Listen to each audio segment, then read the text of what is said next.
நீலகிரி மாவட்டம் கோத்தகிரி அருகே உள்ள கண்ணேரிமுக்கு பகுதியில் சிறுத்தை நடமாட்டத்தால் பொதுமக்கள் அச்சமடைந்துள்ளனர். நீலகிரி மாவட்டம் கோத்தகிரி அருகே உள்ள கண்ணேரிமுக்கு பகுதியில் சுமார் 600க்கும் மேற்பட்ட குடும்பங்கள் வாழ்ந்து வருகின்றன. இந்நிலையில் சமீப நாட்களாகவே சிறுத்தையின் நடமாட்டம் பகல் மற்றும் இரவு நேரங்களில் காணப்படுகிறது. குறிப்பாக இரவு நேரங்களில் குடியிருப்பு பகுதிகளில் உலா வருவதோடு மட்டுமல்லாமல் வளர்ப்பு பிராணிகளை வேட்டையாடி செல்கிறது. இதனால் பொதுமக்கள் மிகவும் அச்சமடைந்துள்ளனர்.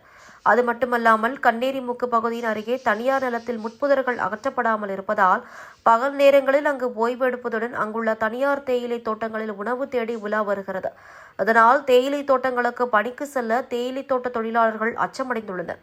எனவே மனித விலங்கு மோதல் நடைபெறும் முன் சிறுத்தையின் நடமாட்டத்தை கண்காணித்து கூண்டு வைத்து பிடித்து அடர்ந்த வனப்பகுதிக்குள் விட நடவடிக்கை எடுக்க வேண்டும் என கோரிக்கை எழுந்துள்ளது.